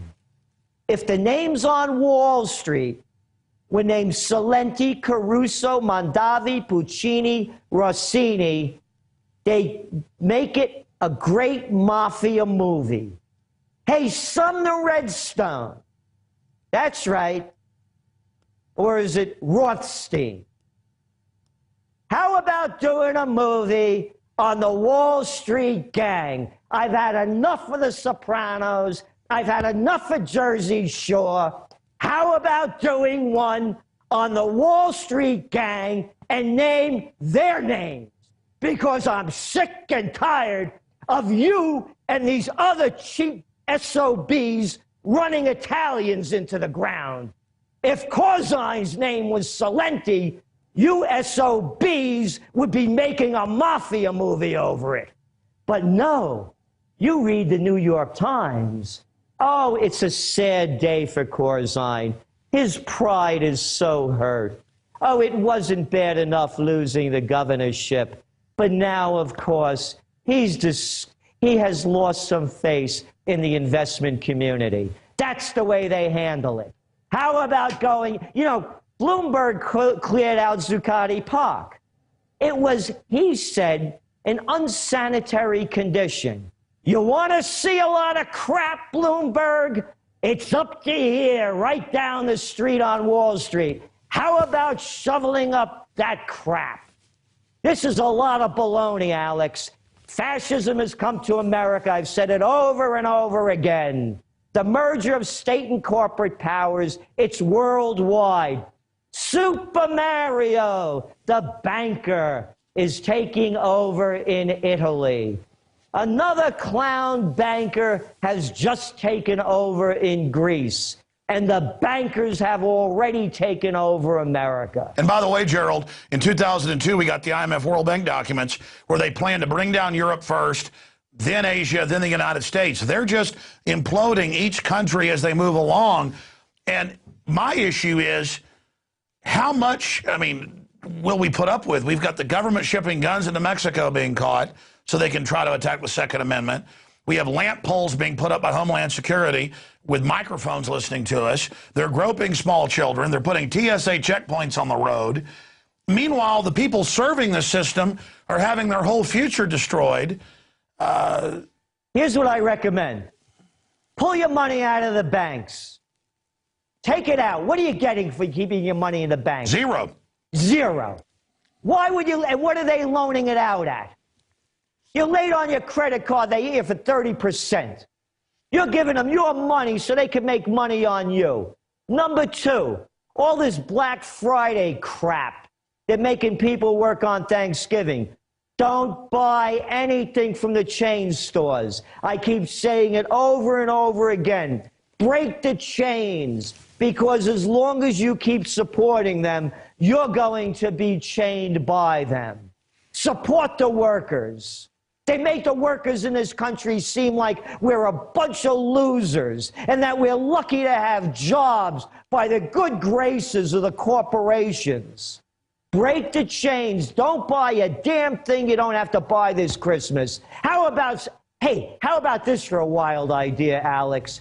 How about celebrating Christmas, I don't want to get in trouble for this, in the spirit of Christ? How about giving from the heart? How about going out and helping people that need help? How about every gift that you give the loved one, try to make it, bake it, do something yourself. Don't go out and buy a bunch of plastic crap that a kid is never going to use and you don't need. Well, Gerald, listen, as you know, until the 30s and 40s when they commercialized it, Christmas was about cooking with the family, making candy, fudge, cookies. It was about going down and helping the poor. I mean, I'm not saying my family's perfect, but most Christmases, we would actually go down to the Salvation Army. We would actually, and let me tell you, that was a lot more valuable than some cheap toy to go down and see homeless people and serve them soup all day and help them out. And the fact that people would look at that is so wonderful. That's not wonderful. That's what people always did. That's what Christmas was. You know, just like the Christmas Carol, it was about helping Tiny Tim. But it's the opposite now. You're right. We go into debt to these banksters, buying a bunch of crap we don't need and we can't afford, made in China. So I agree. If we do buy stuff, it should be from little arts and craft stores, made in America. At the same time, we went to the beach and got a bunch of seashells that we've painted. We're going to give to family as soap dishes. I'm not saying I'm great or something. The point is you're right. That's what Christmas is really about, family time and helping people. By the way, I've got to stop you, Gerald. It just broke in Reuters.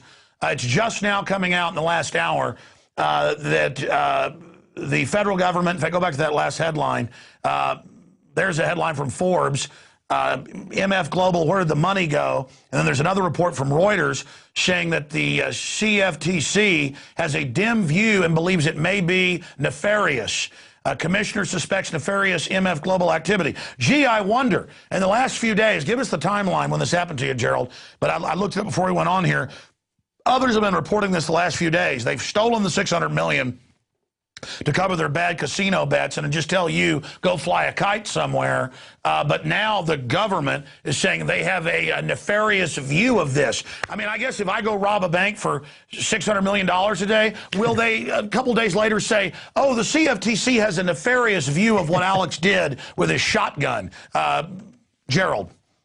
Yeah, that's it. Again, you know, it's the two-tier system. As I said, the word justice, everybody's spelling it wrong. It's J-U-S-T-U-S, just us. There's no justice out there for these guys. As you said, yeah, oh, Alex Jones committed a nefarious act. Let's see how it plays out. Boy, they'd have you down on your belly with your hands behind your back with handcuffs on that you're losing the circulation in your arms if you turned any dirty deal. But for the other guys, let's see how it plays out. And I want to go back to this, Alex. We can break it. The people can break it. And this is the way it can be done. This is the Christmas to bring Christmas back into the spirit. Let's start breaking the chains. As you said, buy from local craftspeople. Buy whatever you like, but make sure you're buying quality. It's made in America, and you could afford it. Don't buy one thing from the chains. Do you realize that Walmart has 10% of all the retail action in this country? When I was a kid growing up, there were stores everywhere that people used to own. You could have your own business. Imagine that. You didn't have to be a clerk or a cashier when you grew up. And by the way, you get horrible service at these big box stores, too. Back when we had all these choices, if people didn't give you service, they went out of business. So we had a higher service economy. When you pulled up, they had entry-level people to check your car, check the tires, check the oil, and give you some service. And they've done studies that actually cars break down more now because you don't have that service. But Gerald, I want you to finish up there, but I want to put a quote back up here. The hundreds of millions of dollars missing from MF Global accounts may have disappeared 4 days before the firm filed for bankruptcy at the end of October. You need to be interviewed by Forbes and others as one of the victims. You can give them more intel. They're running around at Forbes and Reuters just in the last hour and a half. This is breaking. I guess you broke it first on RT earlier today. They're running around wondering what's going on. You can tell them. You had over $100,000 in your account, and it's gone, and they told you it's the trustees have it. So they're using it for their bankruptcy. So Forbes and others are asking, what does this have to do with their bankruptcy? You know, it's been secured to pay, I guess, for other expenses of MF Global. Isn't that just special, Gerald? Yeah, but this is what they do. It's a criminal operation. Like I said to the guy when he told me this news, I said, who decided this? Meyer Lansky and Al Capone? You're giving me this line of baloney? Oh, the guys decided to put it with a trustee? This is my money out of my account. It's like going into your bank and taking the money out of your account. It's as simple as that. And again, I've been doing this since 1978. This has never happened before in all of the trading of commodities since I've known about it. This is unprecedented. And there are businesses that are going under because of how they've been leveraging out to secure future prices. You know, fortunately, you know, I don't want to lose this money, but it's not going to ruin me. It's ruining a lot of people. Oh, yeah. Some people, it's their whole savings. And when some local scam artist does it, they go to the pen for 20 years. When these guys do it, we just found a law firm. You know, it's hurting me a lot. You know, but this doesn't bring me down. And I've worked hard for this money. And there have been times in my life when I've had nothing. You know, I've had my bad No. years. You sacrificed to build to where you are. You know, so now they're taking my hard-earned money and they're giving Corzine a lot of beautiful space in the newspapers that the public relations firms that he hires say what a wonderful guy he is. As I said, the SOB would have been better off dead in that car accident he was in rather than ruin so many people's lives, because he's another one of those greedy money junkies who's worth an estimated, according to the reports, $500 million. But $500 million wasn't enough. Didn't get him up there with the other money junkies, did it? So he had to go pull off this major scam. Where's the money, and how come we're not getting it? Why was it robbed from our accounts? There's no reason for it. And let's be clear, you weren't invested in the MF Demon Global. You had another company that you invested with. It was your account. They came and took that company over and then sucked the money out. And breaking, this just came out on Bloomberg. There's now a law firm has filed suit today. We'll put it back up on screen, a big high-powered group. They were on Bloomberg in New York. So this is big. They've angered a lot of people. This is Bernie Madoff type stuff. Tibbetts, Keating, and Butler, LLC New York, and Connecticut-based law firm is now representing clients in the matter of MF Global's bankruptcy and the improper seizure of clients' segregated funds. And again, you read into the article from Bloomberg, they're admitting this is like robbing a bank account. They are now bank robbing people, as you said on RT today. That's right, Alex, and I've been saying on your show over and over and over again, and of course, I didn't think this was going to happen. I had no idea. You know, I've been dealing with this company for years. And it wasn't like, you know, they were running my money. It was just like opening a stock account with Schwab. No different than that. And then all of a sudden, your Schwab account is emptied out because Schwab stole your money. That's all I'm talking about. So I had no idea. But what I'm warning people, and I've been saying over and over again, mark my words, they're going to declare an economic martial law. They're going to steal your money just like they're stealing mine. And they're going to make up some bogus excuse like, oh, the Iranians or the North Koreans or Al-Qaeda or Mother Goose or somebody is going to be the reason why we're closing the banks. And they're going to devalue the dollar. And they've done it before under FDR in 1933. And they're going to do it again. Gerald Celente, I know you're going through a lot right now, not just having the 6 figures stolen, but if somebody came to my house and stole $10, it would make me mad. It's the violation. I mean, tell us briefly the timeline of when you learned this, the thoughts that went through your head. I mean, this is what you've been predicting, but it's actually hitting you. I mean, it's incredible. It's like Job or something. And then in closing, what you personally are planning to do, and any other closing comments about where you see things going, Gerald Celente. It happened last Monday around 11 o'clock in the morning. And I got a call from the brokers saying that they wanted more money to cover my positions, my open positions, December contracts. And I said to him, I have plenty of money in my account. What are you kidding me or what? And then he told me the deal about Lind Waldock had been bought out by MF Global. And I didn't know that, didn't pay any attention. So every time I'd pick up the phone, to call them, place an account, Lind Waldock, they'd answer the phone. So at first it hadn't really dawned that this heist was happening.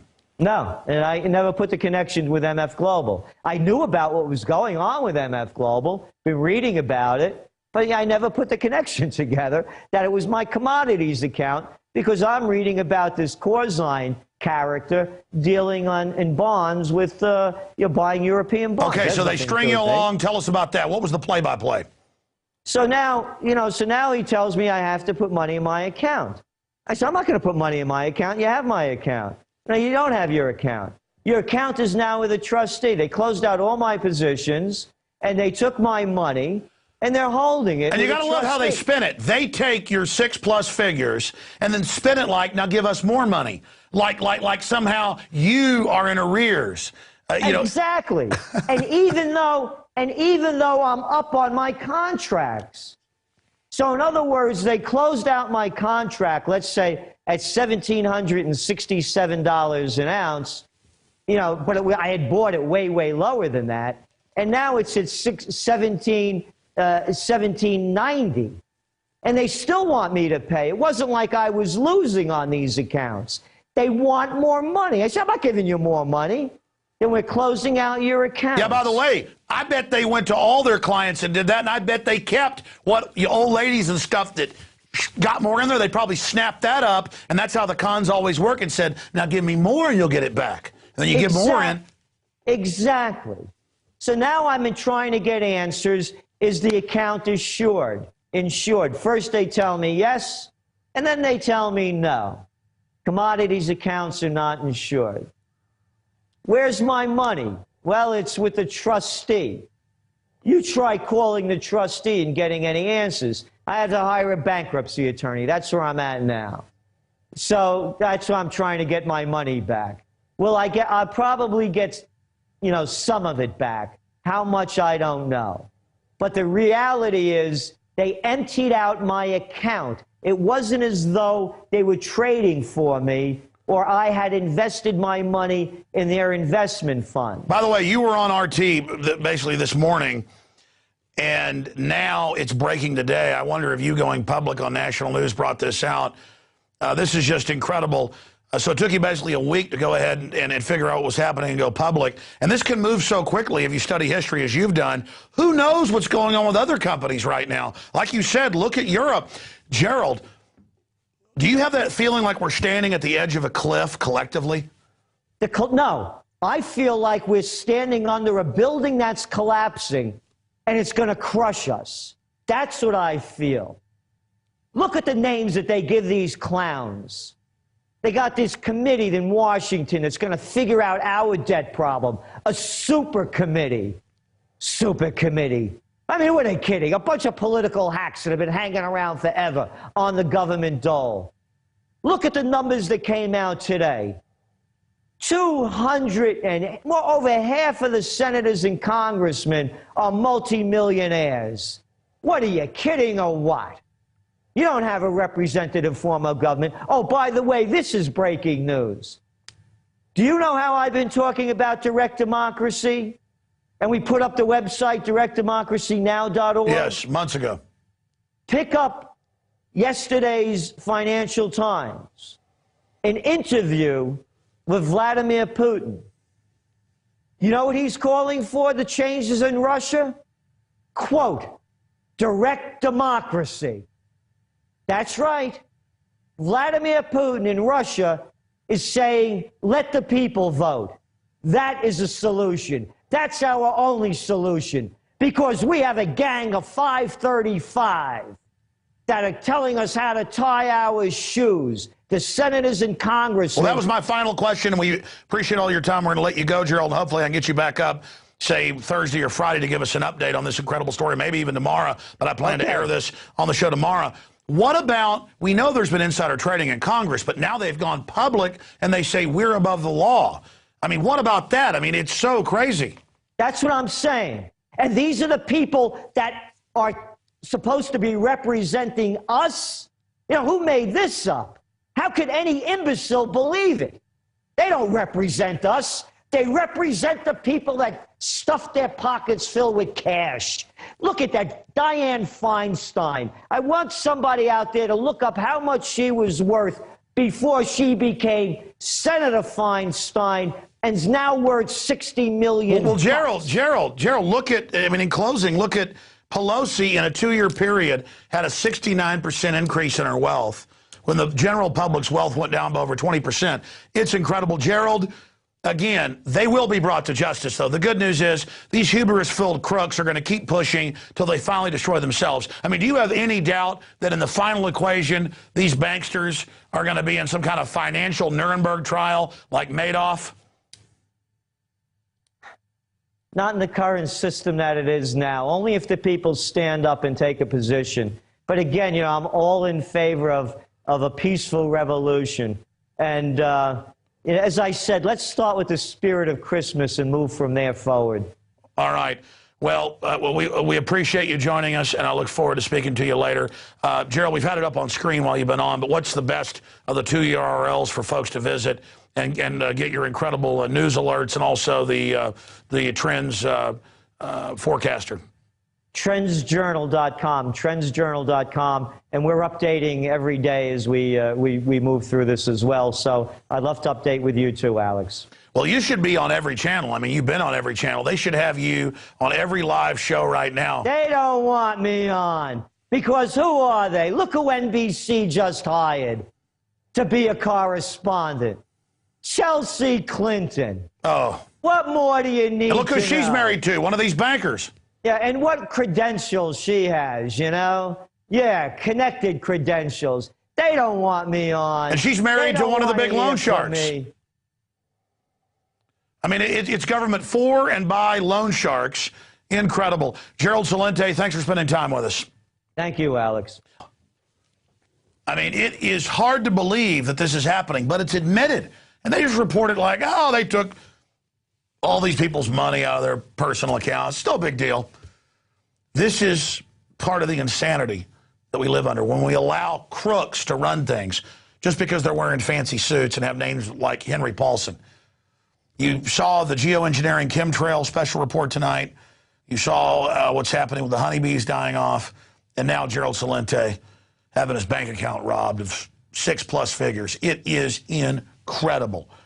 We'll be back tomorrow on the radio, breaking this down 11 a.m. Central, and we'll be back, of course, tomorrow night here for InfoWars Nightly News. We couldn't do any of this without your subscriptions, your support, all the things you're doing. That's why we've ramped up in the face of the depression and the global takeover, because we know that we've got to meet this threat. And we know that as the tyranny gets worse and worse, more and more people are going to be ready to wake up. Thank you for your support, and please spread the word about Infowars.com, about Gerald Celente and his work, about the nightly news. And if you're watching these videos out there in cyberspace, send them to your email list, post them on Facebook, send them out on Twitter. They're wanting to censor the web. These criminals want to bring in draconian control to protect themselves from the people. We've got to use the internet while it's still here. They're openly talking about shutting us down right now. We're risking our lives to bring you this information, because we know we've got a fighting chance to beat these people. And I will not have the alternative of living on my knees as a slave. It's victory or death. I'm Alex Jones. This has been the November 15th Marathon edition, 2011, of InfoWars Nightly News. Great job, crew.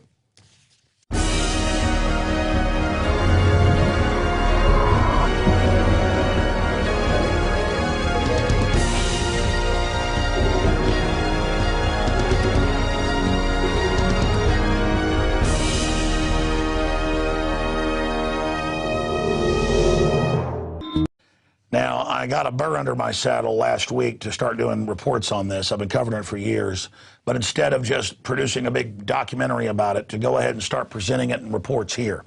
The problem is, when I tasked Aaron with this over the weekend, he has spent probably 30, 40 hours putting this together. He had hour after hour just of a few seconds of each document. So we're going to show you, again, more than's been ever shown before by anybody investigating this in one place, but still only a tiny shard of the overall system of the globalist playing God, but a key part of the New World Order coming up.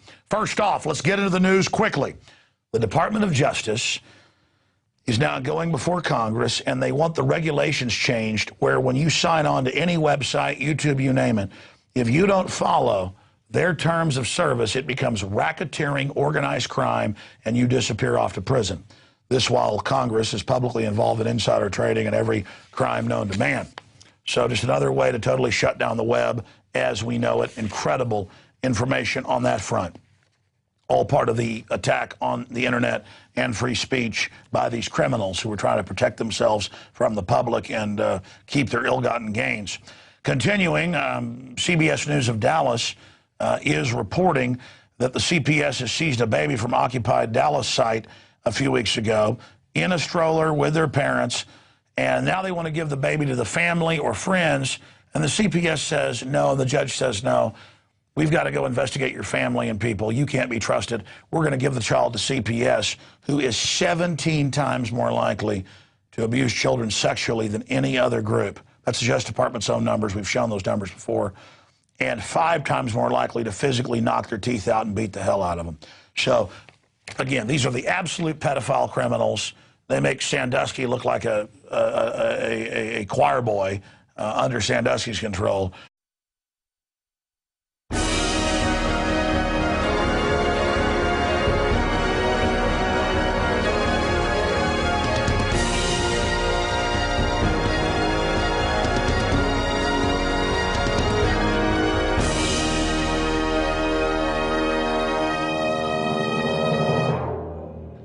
It's another powerful transmission against tyranny tonight.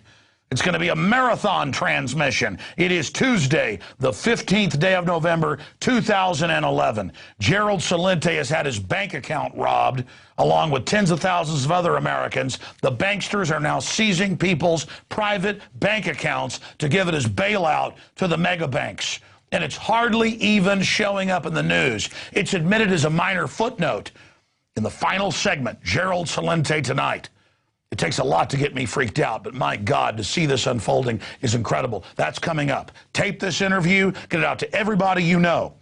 And then in studio, before Gerald joins us, Conrad Buffard, who's one of the top beekeepers in the country, highly respected from right here in Central Texas, is going to be in studio about massive total colony collapse around the world with honeybees, the main populators, the main pollinators, the groups that are allowing plants to repopulate, to engage in reproduction. We're talking about 60 to 80% loss in farm yields if the honeybees die. That's coming up. This is teleprompter-free news. This is the real deal, and it's happening because of your support as PrisonPlanet.tv subscribers. It's your support that allows the millions of people on the web that watch this information to be able to see it. We appreciate you. But after I cover the top stories, we're going to get to the most important story of the evening, and that's geoengineering chemtrailing. Invasion of privacy as it plans to record every conversation that takes place in taxi cabs. This is in England. They say if you want your license, you will record everyone in live time. It's piped to us. They're putting up street lamps everywhere listening to us. They're already in place, but now they're announcing it. And Du found an article in the Wall Street Journal where China's already doing it as well in Beijing. And after all, if the communist Chinese were doing this 3-4 years ago, back in 2008, why not? Once they admit they're spying on us, there's no Bill of Rights, why not go all the way? Why not go absolutely crazy? Let's continue. Hey, the Super Congress, 6 House, 6 Senate, spending bills don't originate in the House anymore. That's the Constitution. Who needs that GD piece of paper, as George W. Bush told newspaper reporters once upon a time. Now the Super Congress will also come in and take over the farms of America with all these new regulations. They control everything. And they admit the bill itself is secret. Why not have a 13-member board with the president as number 13 ruling everything? I mean, after all, who needs a constitution? Torture's sexy. Torture's fun. I watched a bunch of pot-bellied chicken neck ninnies sit there and get mad at Ron Paul when he said torture was illegal. Oh, you don't like rule of law? Don't worry. Your shield of protection, your very atmosphere is going to be sucked out. You're going to get all the blessings you want. All the psychopaths, all the control freaks, all the pedophiles, all the sadists are going to be released on you. You love evil? You think it's cute? You're going to now enjoy being drugged behind it. Enjoy your blessing. Let's continue now here with the news for everybody. I have a lengthy breakdown here that we're going to be going over. That is the InfoWars nightly news for now. The outrageous tyranny pouring in around us. I feel like I'm trapped in an Indiana Jones movie where the sand of the water is pouring into the chamber, and I'm saying we got to get out of here. It's rising, and the yuppies, the trendies, the know-it-alls, they're too busy slicing their arms or hurting themselves or wearing diapers as adults, whatever little decadence they're into, to even worry about a total global government program that's hiding in plain view that they call testing. Department of Energy here in the U.S., set up in Europe as well, spraying mixed in with the jet fuel in some of the cases, mounted to government aircraft, all admitted. Not condensation trails, ice crystals, no. But barium salts, aluminum dioxide, other nuclei mixed in so that it creates an artificial haze. And NASA admits we're more than 20% darker, less sunlight hitting us. You don't just think they put that in the Matrix movies, 10 years ago because they thought that up about a global plan to black out the sun. But the scourge isn't the machines, it's us. This is part of the UN says if you don't play ball with them, they'll just spray you and shut down your weather. Now, here's my frustration. I knew they were going to announce global government with this European crisis years ago. It's now happened. I know all of this. I know they're spraying us every day. I know they're spraying my family. I know we're all filled with heavy metals. I know it's hurting us. And Aaron Dykes, I asked him last Friday, I said, get together our research for Dark Skies, the documentary. We may make it someday, but we're just going to go ahead and start releasing the information and reports. This is just a small part of it right here. Government documents, hour after hour of them on video, okay? And then I just said, look, he was literally out there 20 minutes ago before we went live. I said, get in here. We got to present what you've got. All these video clips, all this documentation, it's so frustrating. Will the yuppies even watch? Will they even care? Because you get into how just amazing information, and judges are now grabbing children in divorce cases. You go and argue in a divorce case when you're fighting. They just go ahead and take your kids. So fathers and mothers, beware. I know the media makes it fun to fight with each other, but you better get your differences straight if you care about the kids. Of course, you're so busy watching television and going out and whoring around, you probably don't even care if some big fat pedophile's gang raping your child, but some of us do care, so you might as well wake up and get involved in reality. Continuing here, NYPD raiders, they're raiders, which means pirates, roused Occupy Wall Street rabble, meaning criminal scum in the Oxford Dictionary. Whether you agree with Occupy Wall Street or not, it's a diverse group. They beat them over the head with billy clubs, you name it. Luke Radowski was down there. It's happening all over the country, showing it's all concerted. When Obama couldn't co-opt this, he said, get those people off the street. The police said, thank you very much. We're ready. And they went in and just absolutely waylaid them. And the media's like, yeah, attack Americans trying to exercise their First Amendment. We love Tiananmen Square. By the way, bakers take our bank accounts and gang rape us too. And the system says, you bet we're going to hurt you too. And they're like, thank you. And so it's delivered on to you. The curse of America has now begun. The depression is now beginning. You want it? You're going to get it. Let's continue here with the news. Company using aborted fetal cells in flavors. That's right. Now PepsiCo owns a company that is working on fetal cells and I guess aborted fetus parts for a delicious flavoring.